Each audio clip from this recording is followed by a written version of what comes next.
stand in our way, and our golden age has just begun. This is Human Events with Jack Posobiec. Now it's time for everyone to understand what America First truly means. Welcome to the Second American Revolution. All right, Jack Posobiec, we are back here, Human Events Daily. Incredible, historic day. President Trump making his way back now to Washington, D.C. from the Middle East. And ladies and gentlemen, look, I got some news I got to tell you. So people say, Posobiec, how can you be out there? You're broadcasting live at 2 a.m. for an hour and a half. Then you're back on the morning show. Now you're up in the afternoon. How do you do it? I say I couldn't do it without my Blackout Coffee. Blackout Coffee is here with Human Events Daily, and I want it to be home with you as well. For years, Blackout Coffee has been my coffee of choice, and I know so many of you have missed it, and just like I have. And so now is your chance to restock. Now is your chance to resupply. This isn't just coffee. It's America in a cup. Blackout Coffee was founded on Christian values rooted in family and built on the belief that hardworking Americans deserve better than, that random corporate swill out there. Blackout Coffee is a family business that roasts every batch right here in the United States of America. 2 roasts you got to try. Morning Reaper, a smooth medium roast that kicks off your day without any bitterness.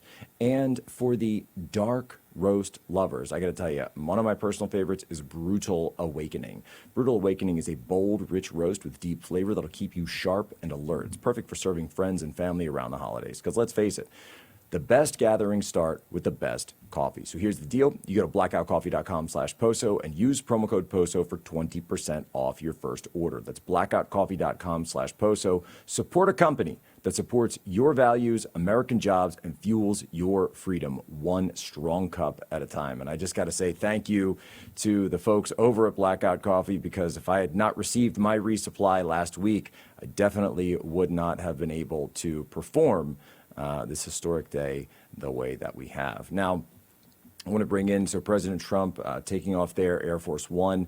Looks like, logistically speaking, he'll be landing here. It's about an 8-hour flight. Air Force One is able, of course, to fly higher, fly faster. They're given full flight clearance across all airspace. They had a fighter escort, by the way, on their way into Egypt. So I imagine he'll have one again, probably throughout various areas of the CENTCOM AOR as he makes his way across the Mediterranean, and looking to touch down in about 8 hours. They'll put about 10 p.m. Eastern here on the East Coast, and then tomorrow participating in the Charlie Kirk Medal of Freedom ceremony. I want to bring in here longtime Trump advisor and political strategist Roger Stone. And Roger, we're looking at these historic, incredible scenes here.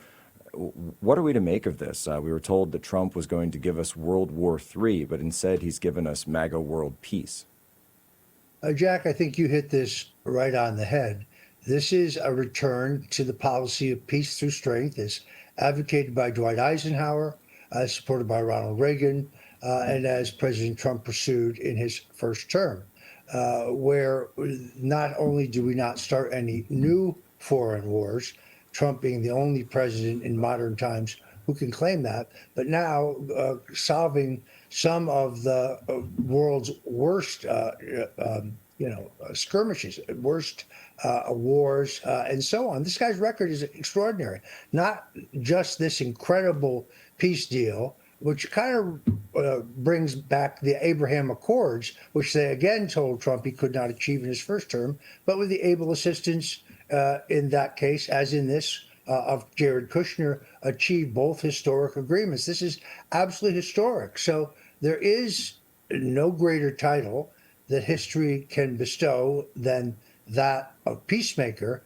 And Donald Trump now adds this historic agreement to his decision, to his ability to get a ceasefire between Israel and Iran, solving the issues between India and Pakistan, getting Thailand and Cambodia to stop fighting, Armenia and Azerbaijan, Saudi, Syria, Lebanon, all coming in under the Abraham Accords for better relations. Donald Trump is an incredible peacemaker. I am not happy that the Norwegian based Nobel Peace Prize committee elected to give their award to Maria Corina Machado, not so much as a criticism of her, but other than to say the right thing to do would be for her to ask, or maybe have Marco Rubio ask her if President Trump can give her the award. And then she should hand it back to the president. He deserves this award, even though I thought those elitist globalist freaks at the Nobel Peace Prize Committee would likely not give it to him. Well, Roger, I think there's no question there. You know, looking at the way that the president has really restructured, I think, geopolitics and world relations. This reminds me of, and I know you'll appreciate it as well, this reminds me of something that Nixon said when he was in office, where he said the best way for the United States to support Israel is for the United States to have strong relations with Israel's neighbors. Roger, Yes. What did he mean by that? And is President Trump following that dictum?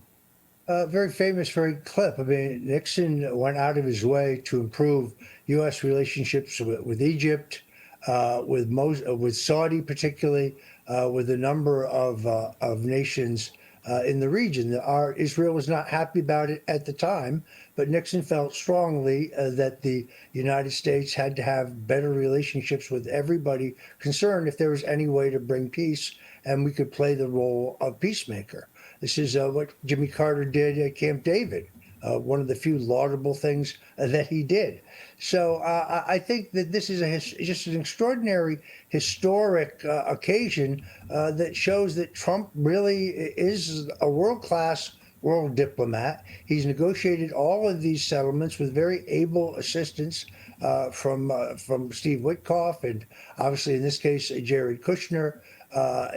He's doing an amazing job. Marco Rubio really is a surprise standout in this cabinet. I always liked Rubio's hard line against communism in this hemisphere. He's been very tough on Cuba, very tough on Maduro, who is a Marxist narco thug, very tough, I think, increasingly on Honduras. I mean, the Chinese communists are on the move in this hemisphere too, as well as the more traditional communists. Marco has been hardline, and he has very faithfully executed the president's worldview, the president's America First foreign policy, rather than that of the neocons.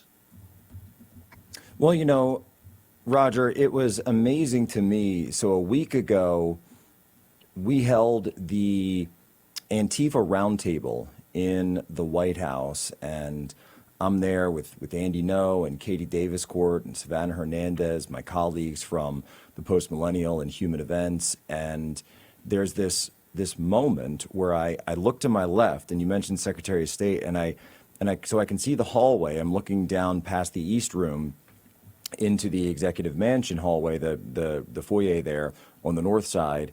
And I see the Secretary of State standing there, and I remembered that he was not going to be in the meeting, and I remember that I also saw the Vice President, who of course didn't end up coming on camera, the bearded Vice President, also standing there in the hallway, and he had his arms crossed, but I could look at the two of them, and they had a certain glint in their eye, or perhaps a certain twinkle in their eye.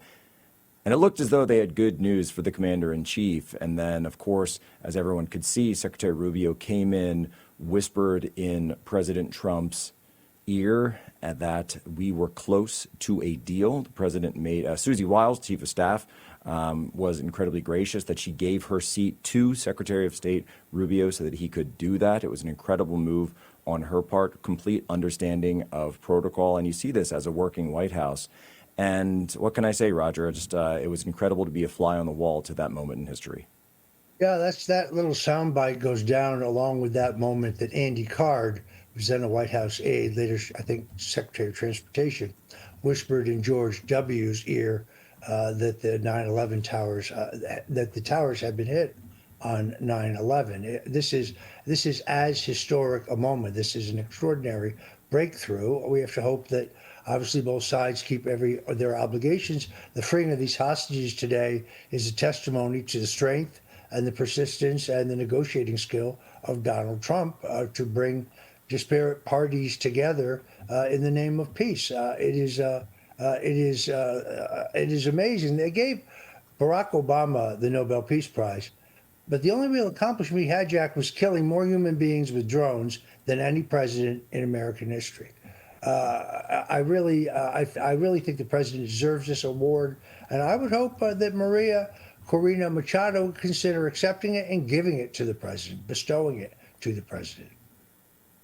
Yeah, Roger, that's an incredible idea. So she'll get it there, and then I would suppose she'd have to bring it to. He could invite her to the White House, perhaps, and have the ceremony there, and invite the Nobel Committee as well. Why don't he? And it would certainly be a coup, but this is a diplomatic coup because what we're seeing now is the return of the United States to the world stage, and the United States, of course, had retracted and retreated from the world stage and sort of faded into the wallpaper with Joe Biden and his allowance of globalist interests and European interests to really take the lead, specifically as pertains to Ukraine, Russia, but then also as pertains to the Middle East. And we saw that in no less an example as the disastrous withdrawal, the retreat from Afghanistan and the killings at Abbey Gate. Incredible scenes, folks. We're going to be getting more. We're going to get more live coverage. We've got Roger Stone here providing insight into us as to how all of this went together. This is your front row seat to MAGA world peace. As Human Events Daily continues our special coverage live on Real America's Voice. We'll be right back. Jack Posobiec, Roger Stone.